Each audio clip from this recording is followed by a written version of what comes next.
Hi guys, I'm Smart Piano 3, and I have some plans for next week. I'll be going to San Francisco, where we're going to a lot of places there over the week. I'll be going to Lucasfilms, which is awesome. Considering I'm a Star Wars geek, I am very excited.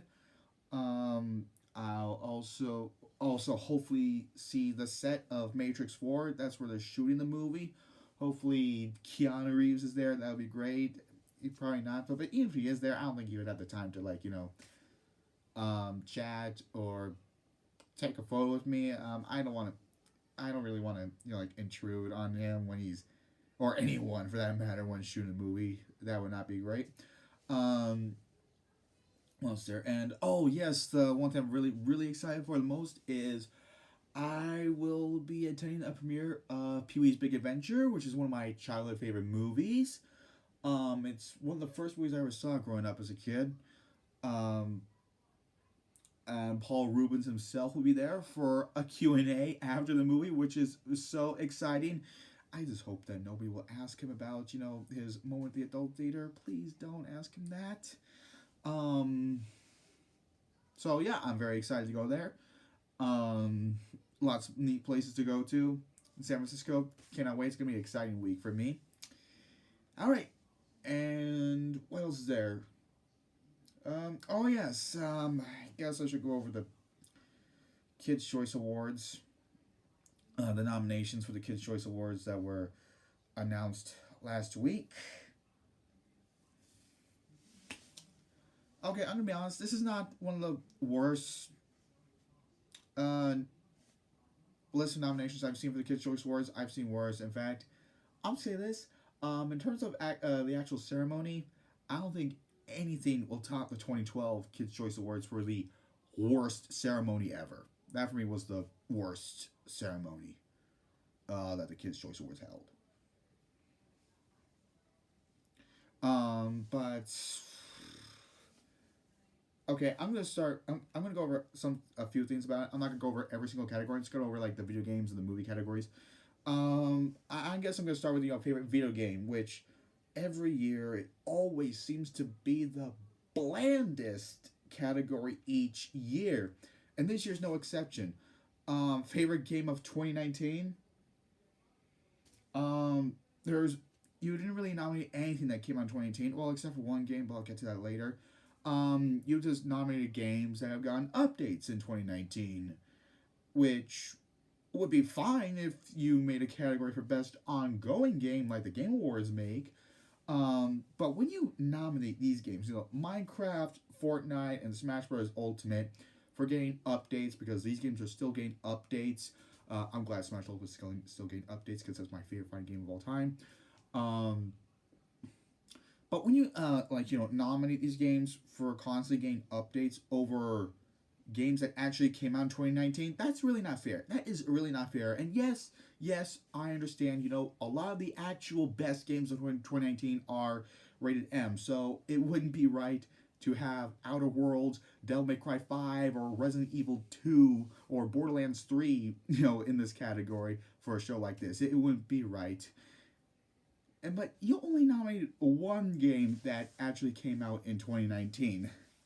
And of all the games you could nominate for 2019, why the hell would you nominate Mario Kart Tour? I mean, that game was hated for its microtransaction heavy pay to win bullshit. I mean, seriously, Nickelodeon?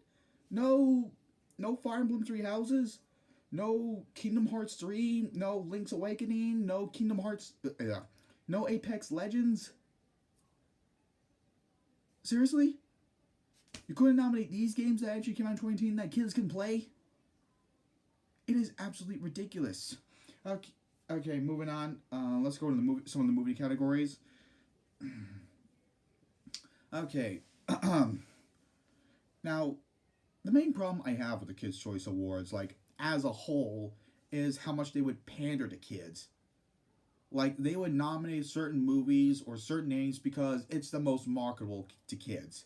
They don't focus on the actual quality. They'll just nominate, any It's just anything that kids can recognize, which is really stupid. Um, and that now this is not the worst list of nominated films I've seen, but Guy Ritchie's Aladdin and Star Wars: The Rise of Skywalker over Pokemon Detective Pikachu or Shazam, really. And oh yeah, favorite animated movie. Why is Jon Favreau's Lion King nominated when A, it is not an animated movie, and don't give me that bull crap. Oh well, every character is CG animated. It was shot on green screen. There's a difference between shooting on green screen and shooting on computers. Okay, like if you're gonna give me that argument, okay, let's say for instance, Avengers Infinity War was shot entirely on green screen. So let's just say for instance, every single human character that is taken on the movie, it's just Thanos, Rocket, and Groot. Does that mean Infinity War is an animated movie? Exactly. And B, why is that nominated, but not How to Train Your Dragon 3? Are you serious? No How to Train Your Dragon 3? Are you fucking kidding me? And also, favorite female voice. Um, okay, why is Beyonce nominated for John Favreau's Lion King when, again, I say it, it's not an anime movie when you could have put in Annie Potts for Toy Story 4. Why isn't Annie Potts not for Toy Story 4? Oh, right. I'm sorry. I forgot. This is the Kids' Choice Awards, where the only people you could nominate are names that are marketable to kids. I mean, what kid's going to recognize Annie Potts? It doesn't matter if Annie Potts, brought new life to the character of Bo Peep in ways that we never expected. That would make us love the character even more, right? Now, what good does that do if kids are not going to know who she is? Because we definitely know the kids. We are so up with the times, and it's absolutely fucking ridiculous. And also, uh, uh, back to favorite movie. Um, Avengers Endgame might win, and I would be really happy if it does win, but they're not gonna give that blimp to the Russo brothers or even Kevin Feige. They'll just give it to Robert Downey Jr. or Scarlett Johansson, Chris Hemsworth. They'll give it to any actor in the movie and not give it to the actual filmmakers, which completely eradicates the point of favorite movie, right? When you award favorite movie, you give it to the filmmakers. That's how it works, though. But in the Kids' Choice Awards case, no, like kids, no. Because not only is that just pandering, again, not just straight up pandering to kids, but it straight up ignores all the filmmakers who work so hard to make these movies. It's like a gigantic middle finger. Like, what if these filmmakers, what if they want to get slimed? What if they want to win a Kids' Choice Awards? What if they, legitimately want a Kids' Choice Award? But no, they don't matter because, kids aren't going to recognize them. Because that's cool, right? We care about, we are so, I hate the Kids' Choice Awards. It's like it's run by a bunch of, middle-aged people wearing their suits and their ties a little, just a little too tight, probably choking their neck, and just researching, oh, what are the kids into? They're into that shit? Okay, let's bring this shit over to our award ceremony, and that's going to give us views. That's going to make us relevant. No, it is not. You just see something that's a fad, and you bring said fad to your ceremony. That will make each year feel more dated than the last. This is something that the Kids' Choice Awards really need to fix. They really need to fix this shit, and I'm so sick of it. Alright, that's enough rambling about the Kids' Choice Awards. Now let's get to some user questions, shall we? Alright.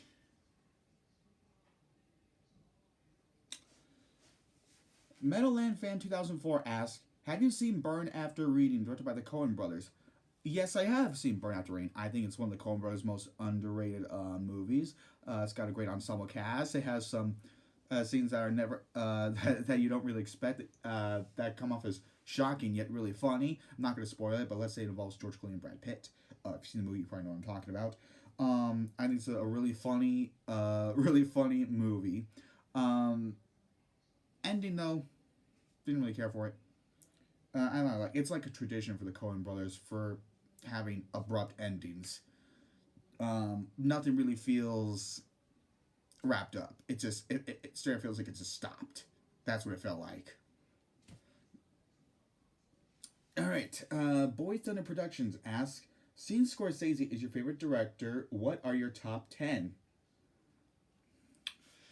Well, all right. Top 10? Okay, my number 10 would be Hugo. Number 9 would be Cape Fear, one of the best remakes ever. Number 8 would be. Number 8. What was my number 8? My number 8.